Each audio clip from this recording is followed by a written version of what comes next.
Lại xin chiếu bèo chi bê chú có yếu có mùa chụp băng miền mùa tỏi ý đom ya tu bèn on nhé dọn thật chiếu xin tin tài phụ số chiếu chẳng tiết chiết thùng ya mà chiếu bún nhụ tại bùi bùa siêu như khu yếm nhé ya mà choang yếm nhựa chẳng tiết chiết thùng ôi chẳng nắm chiều mày sai bữa tô yếm ya bèo chiên tu chiếu bèn on mà tê yếm tu tài mà tê mai bèn phai mà tê mai tòng mìnhคุณก็อย่าทำตองทุเจียวเปลวดูว่าทุเจียวแปลงอ่อนอย่าปุ่นวัวเตียนตะไปแอนให้จวนได้สู่เจียวจันเตียเจียวทิวโออย่ายังห้อยแอนเท้าตาวนอนตะไปมีลุนกวนแอนต่อจุงมาเจียวปุ่นสิงเจียวปุ่นป่าจุงเชิงเจียวอย่าไม่ฟินแสงต่อกินโซอ่อนอยู่บนเหี้ยวจันเตียเจียวทิวโอมาเจียวเปลวบุยจันน้ำเชียวฮาเลลูยาบุคอยเจียงโหต่อเจียแต่ยิ่งสวยบัวเอเมนGood morning. Bang on dom tata long ye fei. All right. Willem zo jisin bazung up. Somebody's knocking at your door. Who's knocking at your door? Tata ngang bun ye hiao ye gang. Jesus. Me punin bien ye fei. Will you let him in? Yes. All right. Jesus himself said in the book of Revelation, chapter 3, verse 20. Here I am. I stand at the door and knock. If anyone hears my voice and open the door, I will come in and eat with that person, and they with me. Mang ma, ye sâu chiến kèn đàng, ngén kèn. Hai tao hải ye nhị chia, ya khoi kèn. Ye chiều bịa minh, chào nín, nhận hàng. Nín ya chào ye nhận.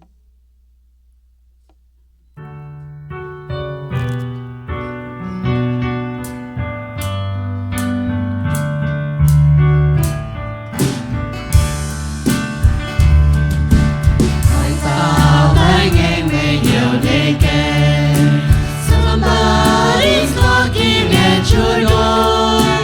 Oh, way high now. Somebody.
mai phan tai nhẹ cha tu lô nhẹ su nhẹ giam giao tu chi Chúa Giêsu mai hà na sao về nhờ quang lưu suy tu sinh thế mấy nhẹ tình vợ xin danh quen hàng xóm nhẹ phải cùng khao nhẹ su nhẹ giam giao tu chi you are in the blood, in the soul, cleansing blood of the Lamb.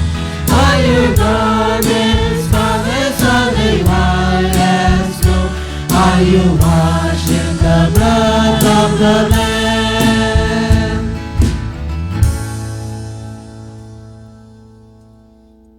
Của những tiểu dương của bảo anh Cao Nít Phát Trình Hùng. So this next song is called Nearer My God to Thee.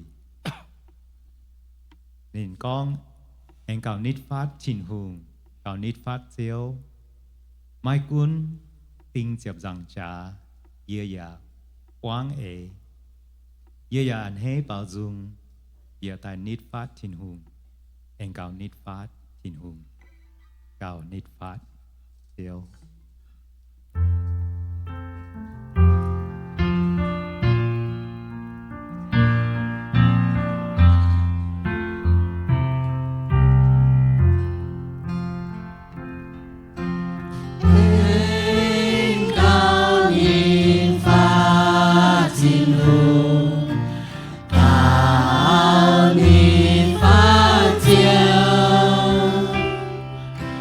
My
一陣奉學，我哋出都哦。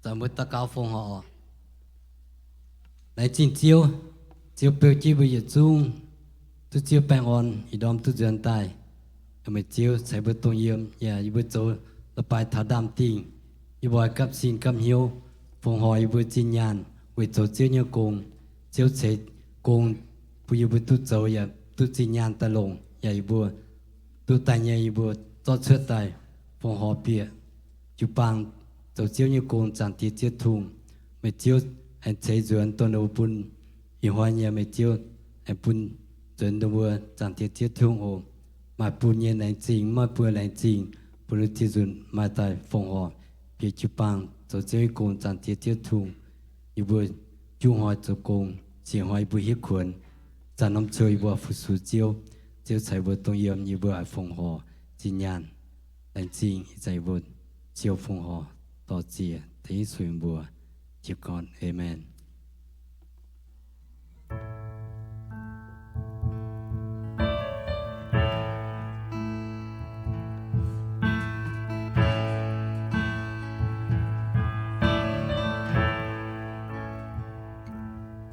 ตัวเย่เจียว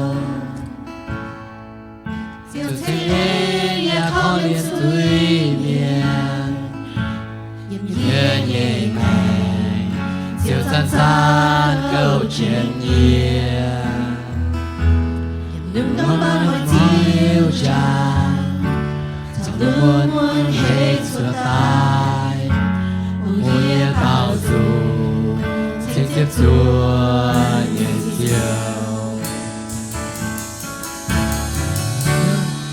ว接着夜寒眠，就扭到可怜走廊不念，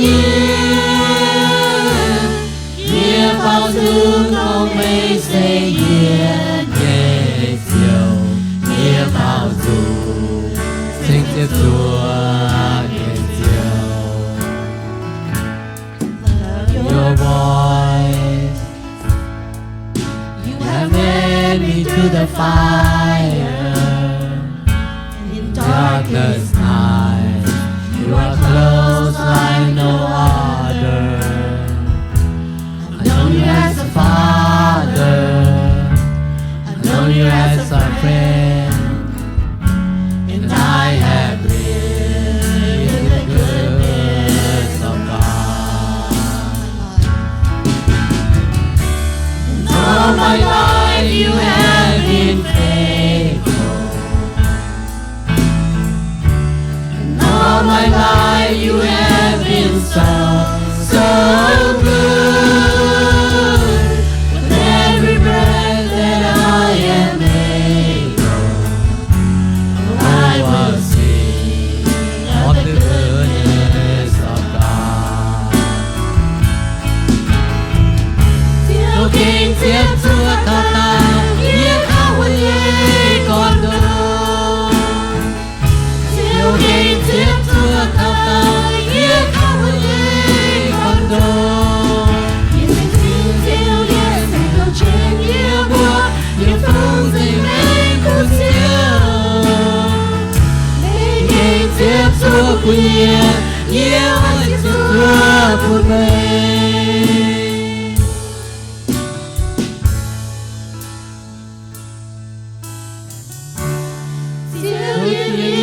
Tiếp xua nhẹ hàm miền chiều nhiều nào khó biến sâu lòng hồn nhiên nghĩa bao dung không hề xây nghĩa nghe chiều nghĩa bao dung xin tiếp xua nhẹ chiều all my life you have been faithful. All my life you have been so, so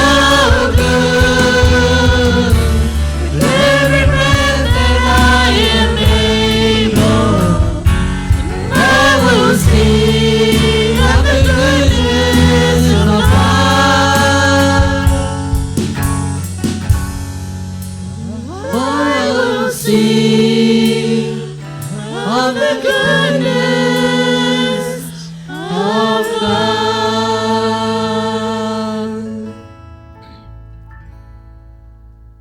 When I'm like just saying bao gala highlighting I need thee every hour. Sinh dung so face luật giang công thiên hung châu yi bua đào khảo nhị tòng ya châu yi bua nhị cha yi bua hai zan buang zu khâu nan nin ya ting.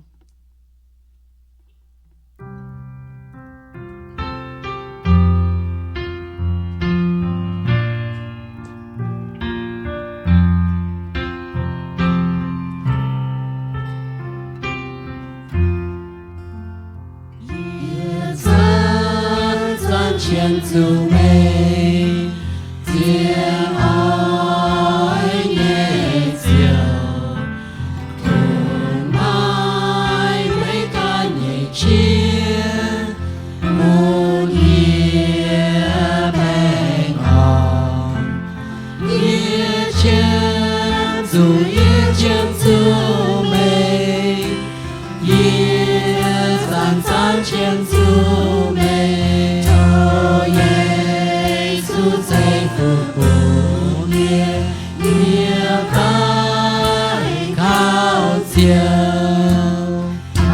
I need thee every hour.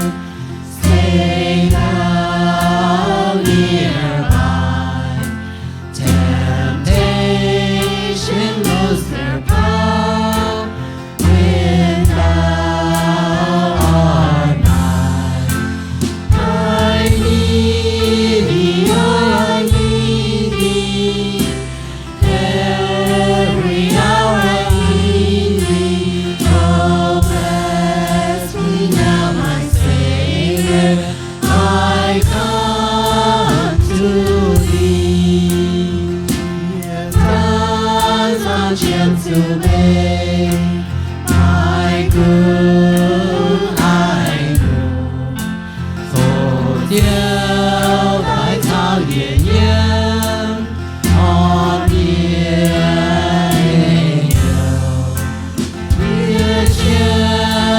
nghĩa chân tu mê nghĩa san sát chân tu mê cho Giêsu thấy phục vụ nghĩa nghĩa cái khao chiều. I need thee every hour. Teach me thy will and thy rich promises in me fulfill. I need thee, oh, I need thee. Every hour I need thee. Oh, bless me now, my Savior. I come to thee. What's with you may be seated. Dan bơ bit walking so we'll see in sang phao up.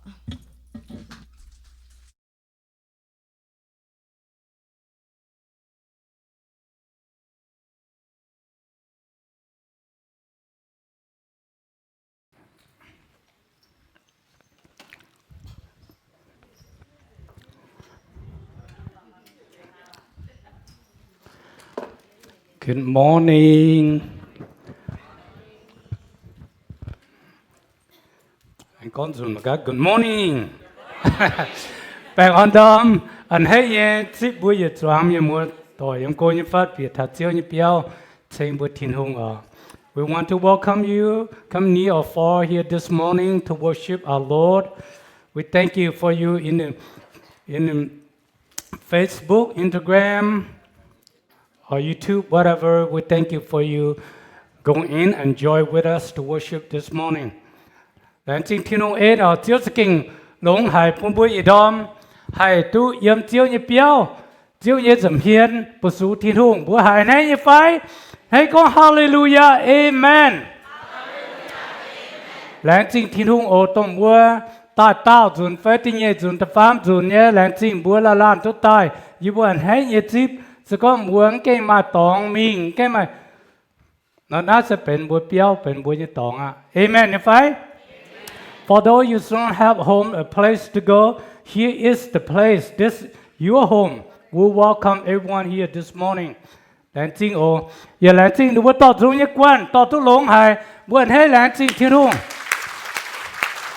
อีดอนดูว่ารุ่งจะเก่งเปล่าแต่จะไปยินเหี้ยวหายคุยเยี่ยมก็หายยินเหี้ยวหายจอมก็หายยินเหี้ยวแบบจิวฮันนอถิ่นเนี่ยว่า thank you ที่นุ่งใส่ฟูปุ่นบัว worship team that include pianos drums everything แกเปล่าอย่าจุงใส่บุกอนทำ worship team แต่ตรงนั้นแรงจริงที่นุ่งใส่ฟูปุ่นบัวอย่าก้อนเท้าบัวมีมือต่อยบัวกี่ปังหางก็ตายมาจะหกกันเหยียบแมงได้อะจุอันแต่ต้นดาฮอลเวนะจุอันกะห้าจุอันบัวจุยรอยเริงน่าจะทิ้งหงยฟูบัวจุห้างรอเอเมนเนี่ยไฟ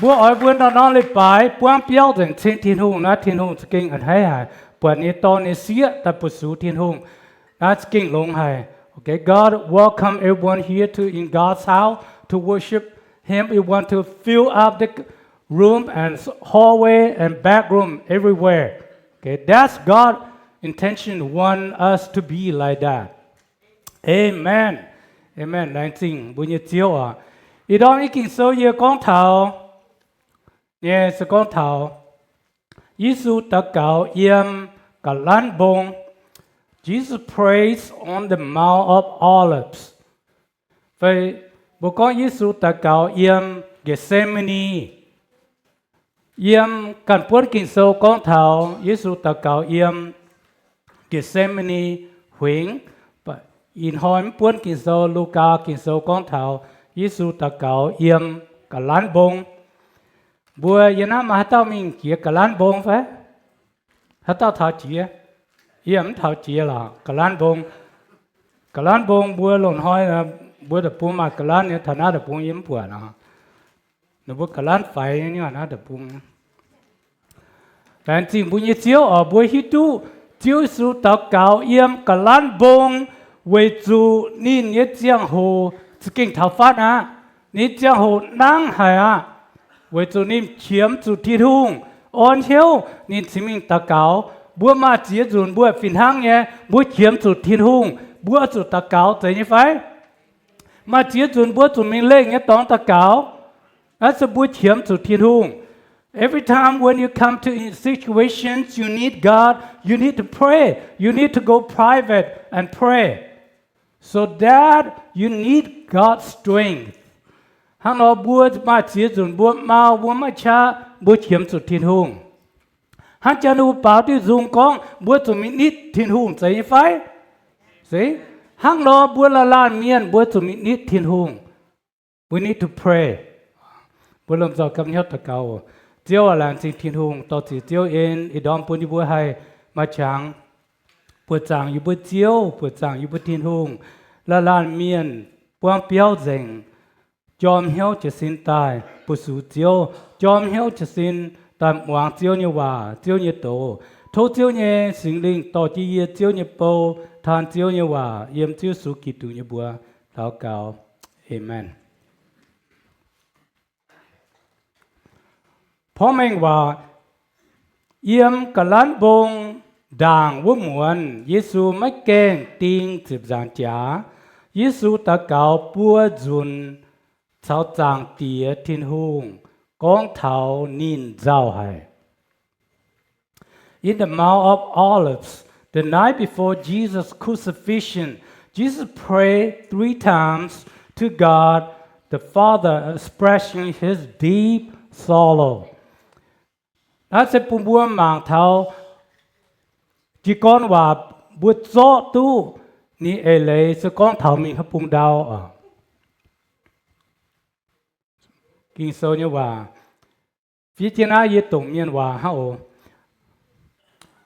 ยิสุชุดจริงมิงอย่าหังอย่าเกาโนมิงกับล้านบงใส่ก่อบัวกันเจียนมิงทาวัวนอมตองยิสุบัวนินบัวไม่บัวอ้อยจุโทษทิ้งหุ่งแทงใบบัวมัดจูปวาง sẽ nhau như gì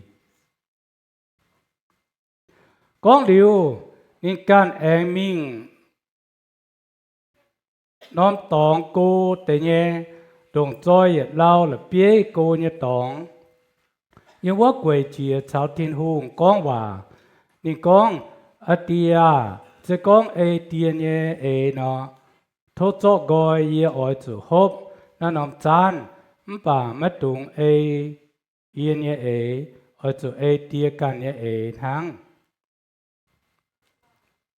mà tao phiên miên yếm thiên tông ta hình xuất thỉnh cha Giêsu bà là giàu tu khấu hài tiểu cha lồng cha ta cáo ni xuất hàn Việt Nam hồ nhé hăng giám nó điệp dìa đau Giêsu ta cáo bà chỉ xin tai thảo sai có bùa vua bọn nên bùa lại giàu tu khấu hài do mẹ nên bùa con bùa sai có bùa mai bùa phiền hăng á nòm gióm chỉ xin thấu thiên hùng thấy mai bùa mai chụp buông sẽ nhau như xì mà hãy kinh sâu bùa tổ dành bùa nai ạ bùa măng muôn thảo bùa con thảo để yết kín sẽ chiến như tòng yếm kinh sâu để yết kín ạ Giêsu ta cáo atia sẽ con a tiền như a thô cho gọi ye ở chỗ hộp nó nằm chan bà mất tung a yên như a ở chỗ a tiền như a thang Jesus' first prayer Father if you are willing take this cup from me yet not my will but yours will be done buôn bằng thắng khang ở Giêsu mình tiếp giảng trả như giang hồ Giêsu giàu Giêsu khuẩn hiếu nhìn hiếu môn nên mình ta cáo cháu thiên hùng con hòa cháu ni tia con hòa the times came Jesus went to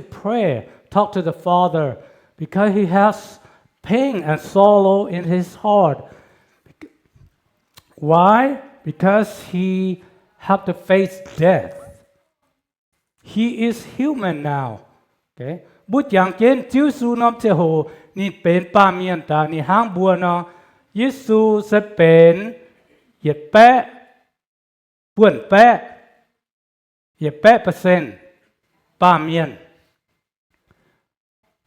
นี่อย่าเป็นเหยียดแปะป่วนแปะไปเหยียดแปะเปอร์เซ็นต์ทินหงบุกก็ยิสูไม่อีนอมเนเจอร์ยิสูไม่อียุงยิสูนี่เป็นทินหงอย่าเป็นป้าเมียนหากเราตรงน้อมเจ้าโหนะนี่สเก่งเจ้าทุกเขานี่ฮิตุนี่เจ้าโหทาวะนี่จะมีเจ็บจางจ้าหากเรานี่สิตามินตาเกา Jesus knows the time come Jesus have to pray talk to the Father นี่ฮะน้องกองนี่กองเตียอาเตียนี่กองอาเตียจะกองหอบเตียเนี่ยเหี่ยวโทษเตียเจาะกอยnó nằm chan yếm sự hộp chiếu su tập cáo nên có bữa tia có họp tia như ấy thốt tia cho con nằm chan và tới như chiếu này nó con bấm tung a như ấy a tia như ấy hả Jesus prayed Jesus said Father it is your will then you can let this cup pass away. Let this cup pass from me. But it is not my will, your will be done. Bùa mà hết tao tao cáo hăng nói như vậy. Bùa la miên tao cáo ya, tao cáo có tàng tí à, thô mày bìa, thô mày thành yê, thô mày chọn như bèng, thô mày chạy con bìa. Hai hết tao con tao cáo con chiếu à. Thô chiếu như ấy thô bún chiếu như ấy cho chẳng búa cũng ta cáo búa dùm hiểm buồn ham bún ta cáo con búa thiên hùng ê thiên hùng như ấy nhá Giêsu ta cáo nên con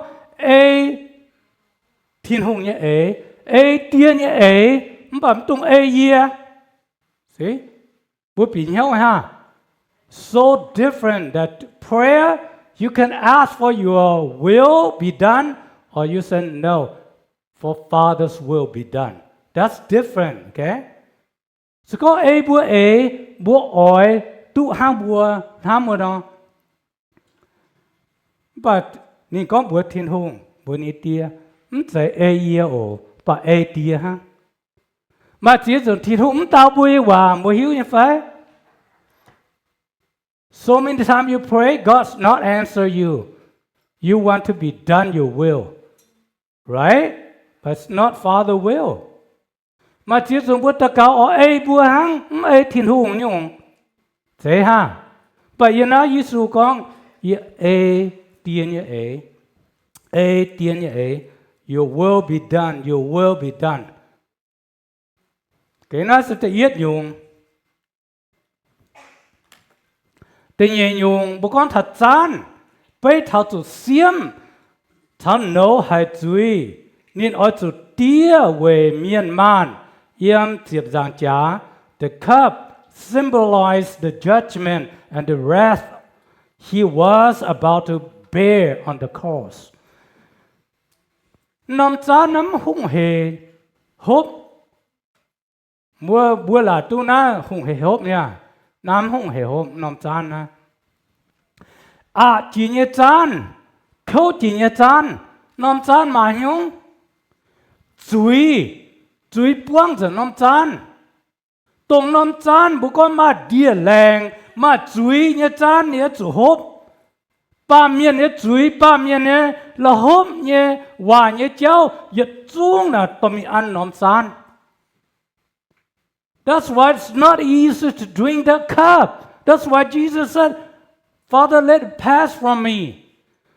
He had to drink because every human sinned, every poisons that put in the cup. Jesus had to drink. It's not easy. Bữa ba miền đồ ná chám lồng bia. Hát tao nhé chuối à tao mi bùn Giêsu tắp trên nắm san. Ở chỗ hộp. Nằm san sẽ bây thảo này chủ mình tiếp giảng trả. Ở chỗ tài. Về lùng địa miền. So it's not easy to die. It's not easy to drink that cup. Hắn ở chiếu su ta. Giao hài nên chúng ta. Mình thảo giảng tìa con vào. Miền ấy chuối. Ba miền ấy chuối. Yết chung tao mình bùn Giêsu thành đám dành.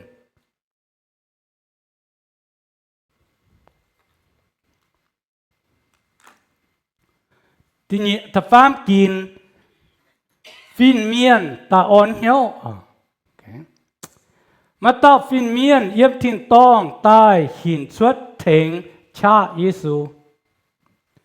An angel comforting, an angel from heaven appeared to him and strengthened him. Với chủ siêu su giàu tu khâu hải ni ta cáo cho hồ. Ni hít tu ni chủ mình tiếp giảng trả. Ni hít tu ni chủ hốp nằm chan. Ni hít tu ni chủ siêu khâu. Ni chủ tiêm môn. Jesus know exactly going to happen. Jesus have to take that cup. Jesus have to agony. He have to anguish. He have to pain. He have to carry the sin. Hang lo phiên miên ta on hiếu Giêsu. Tiệp buôn kỳ sâu ni con mà thay mà cô con thảo bà Luca buôn sâu con thảo phiên miên ta thỉnh cha Giêsu on hiếu nín. Mà chỉ dùn bùa khâu mau ấy chẳng hồ bùa hài tiêm mà tua bùa mà ta on hiếu bùa mà bùa như áo bùa phải chui bùa như gỗ hãy on hiếu bùa yang kén sai phải. Sometimes you feel anguish. You're in pain. You don't know what to do. Your husband, your wife, your children can comfort you. But beside that, number one, you have to know. Mấy chủ hiếu tu con mà thiên hùng yếm mày kén. Mà sinh linh hay on hiếu mày. Mà sinh linh hay buôn hiểu cha mày. You have to know beside your family, God can comfort you. The Holy Spirit can comfort you. So don't worry. I go through with you. Okay?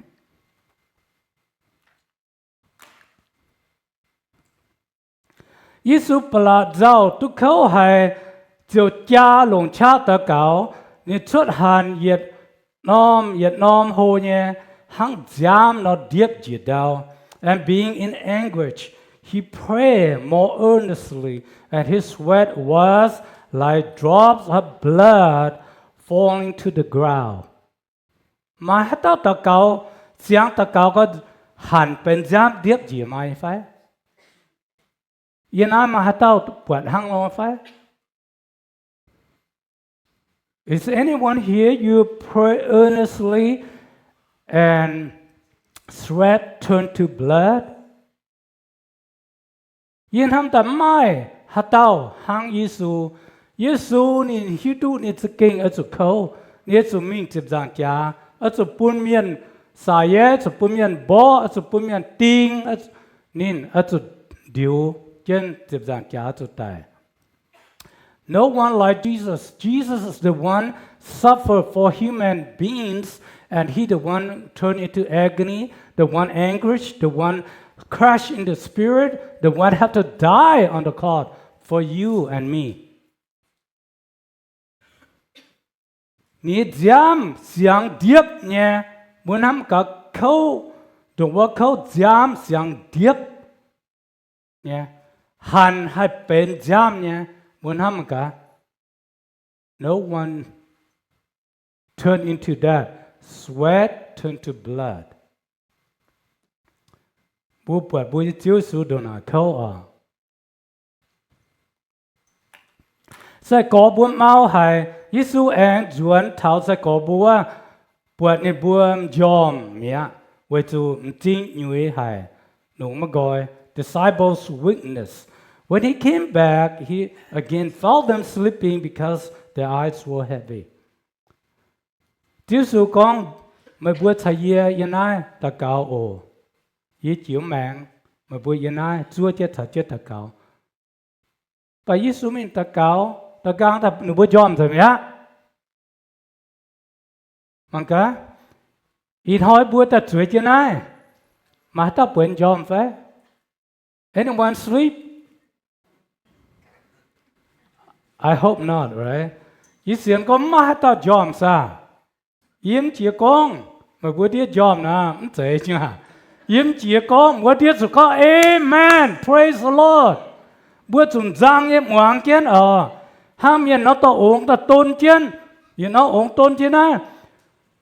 Bữa kinh chúng tôi như vậy mà biển nó ống còn đó cái gì hang, biong điệp học số biển này mà điệp cái gì hang nó bữa tai có bướm tu gì nhiều này anh yom mình, yên hỏi dân mình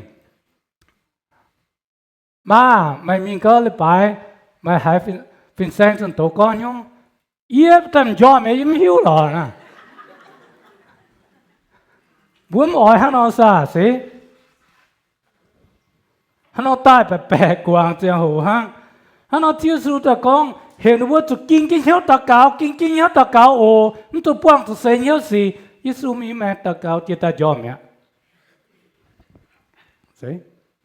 Bữa mau hay kinh số con. Giêsu nói Peter, mày bữa cháu hai nhung cháu ye chúa mà tu Việt Nam giang hồ. Jesus asked Peter, couldn't you men keep watch with me for 1 hour? Giêsu có Việt Nam giang hồ ham bữa chúa tu muốn ta cáo. Bữa ta trở lại bài Việt Nam giang hồ ham bữa hay lao hay phải? Chúng tôi dòm em vậy. See? Hang đó bùa chủ kinh hiếu. We have to be alert, vigilant. Right? Sao con thảo? Mà tầm nhận con. Vì sao thì ta cáo tới ổ với khủng dòm hả nè? Bùa ta lì bán là bùa sẽ dòm. Bùa với béo dòm. Thế ha? Amen? You don't sleep at the church, okay? We have cameras around here turning around. If you don't believe yourself, you go home, you check with elder Ricky. Ni pun tiu chen hatan jom na puan o. Yêu nói ý chuẩn bị mà cả bún ta mà cái ý jom. Rồi chứ na mà puan thằng hát tiền hay ý nhận ta. See, hắn nói to có buồn we're here, don't sleep. Here to worship God. Amen. Amen. Tuy nhiên, Giêsu bin ta cáo tuy nhiên chúng ta gang sẽ con nó nòm chán ý sim mà đút sẽ kinh ở chỗ hôm nó thô ê tiên ê cho giảng. Jesus second prayer.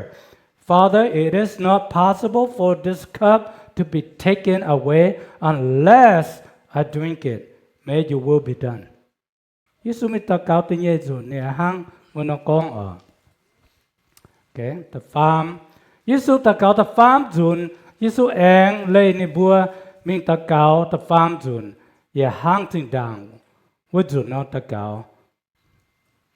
So he left them and went away once more and prayed the third time, saying the same thing. Vậy so, Giêsu tông với điều cháu, nên quên hiếu nên ta cáo bùa dùn. Chẳng cháu, Giêsu ta cáo bùa dùn, same problem, same situation, he prayed 3 times. Bùa mà ta bùa giàu, when khang cháu bùa ta cáo bùa dùn mà như phép. Dùn bá bùa ta cáo xiang bùa cho biểu à. Hắn nói it's wrong. Sự con bùa hắn dùng chiến. Bùa cho ta cáo, linh kết ta cáo bùa dùn, bê dùn, bia dùn, chú dùn, diệp dùn. Ta cáo ta thiên hùng, ta bùa ta cáo như hòa.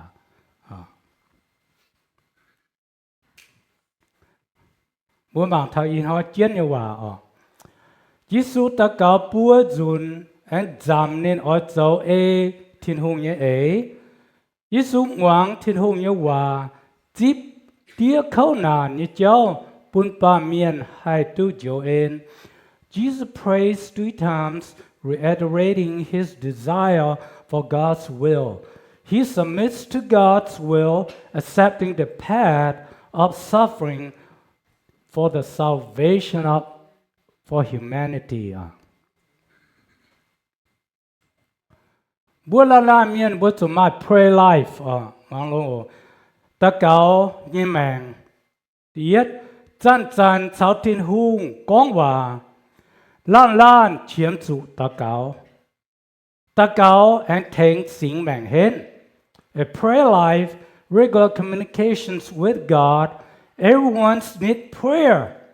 Prayer strengthens spiritual life. Okay, na sẽ bùa cho ta cáo như cháu, chiến như cháu.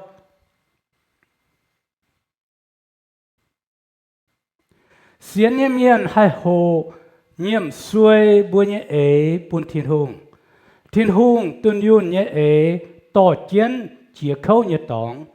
Believers can learn to surrender their own desire to God. God's perfect will, it leads through difficult paths. Okay?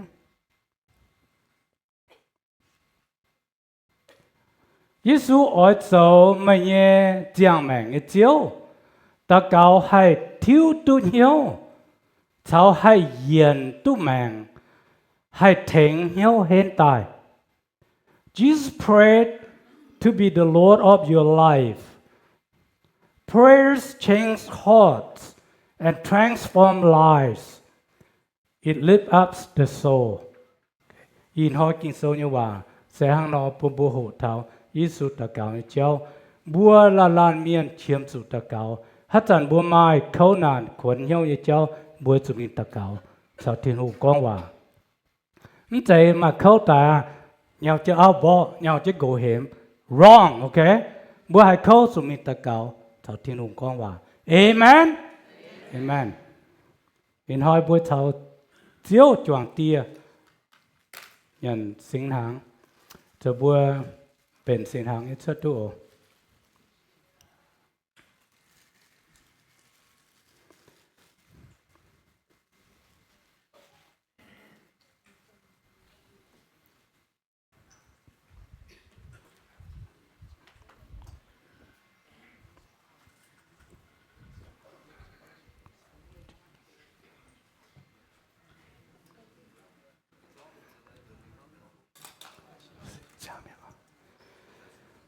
lãng chính thiên hùng ở bữa lãng chính hè bữa nhé bền sinh hàng bia na phàm yêu in hỏi yêu buồn bữa sinh hàng na cần dùng tế ổ nom chúa na hiện cao bữa y dùng đáp trên những quài dù na uom trên cùng ngoài mảng chúa yếm cái đĩa mảng cái chúa bữa sụt ta cáng ta mà ô ta cáng khói chúa biến bùa khói sinh buông hung hề có dồn hung hề có bùa bùa ở lãng chính phàm yêu tham ô phàm yêu à tôi hắn nói cái lỗ à thường phải phục của mình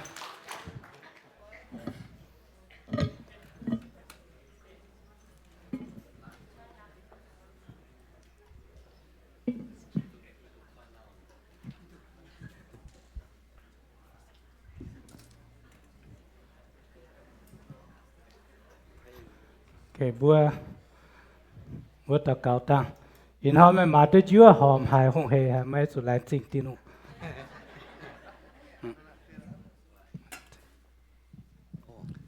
Ê, nhưng mà ta cao, lãng chính thiên hùng, như em kinh hồ hài, bèo chi bùa nhận hỏi chuyện hỏi, tu nhận hỏi nhẹ, hỏi hỏi chỉ kinh lồng hỏi nhẹ hỏi, chính chính nhận hỏi, chiếu à ít chán gì bùa, ya giờ đi bài thà đẳng tiền.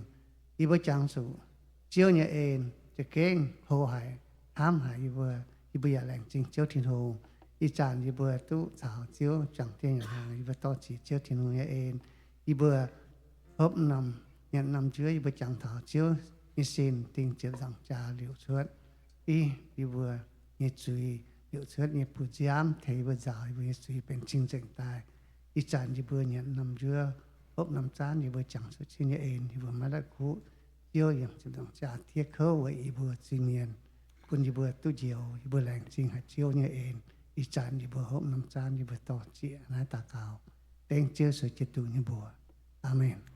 Amen.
Show me the truth where thou wast laid, tenderly more than bread. Angels in robes of light array, guarded thee while asleep.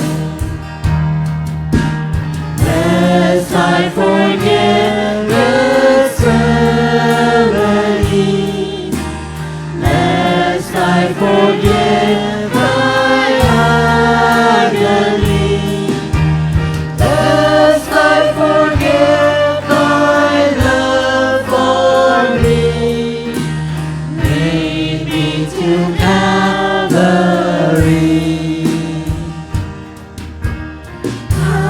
Nay tao Maria to đi, trai hai nghề thiết thao dầu. Here ôi phùng here nhẹ yêu cuốn chiều, here thiêu cuốn mê dầu chiều. mai hai lá khu chiều tài yếm diệp giang trà chiều khâu nan ai sơn sơn tròn sư chiều mây nắng ngài chiều màn miền nhé dưới ta may I be willing Lord to bear daily my cross for thee even thy cup of grief to share thou hast borne all for me lest thy forgiveness ever me lest I forget thy agony lest I forget thy love for me lead me to Calvary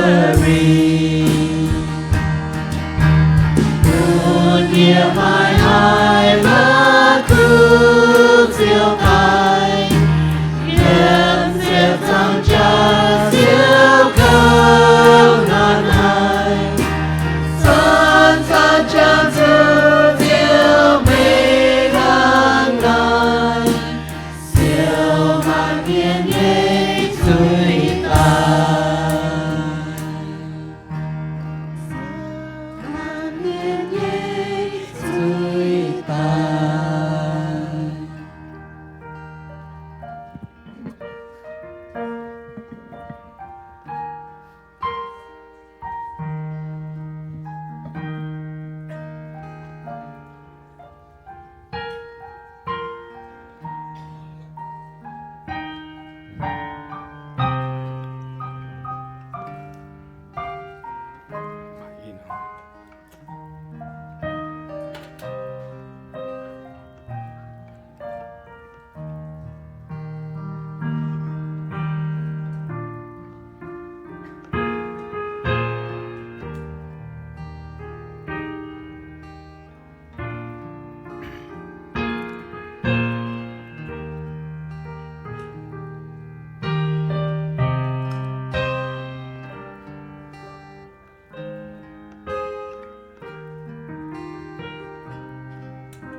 Lần chính hợp với những chiếu thiên hùng ở chiếu su yếm tiếp giảng trả nên con nên công nên tổ giảng lô Jesus hang on the cross he said my work is done it is finished với lần chính với những chiếu thiên hùng về non âm chúa chán buồm với chung tu tài với mẹ gọi với lom giỏi nhận đã sẽ chiếu su ở chỗ tiêm môn tiết khâu tại những thực trạng trả về bây giờ chuối bữa giờ chúng cho ta nhận ở nhận năm đứa bữa chẳng thảo Giêsu như xin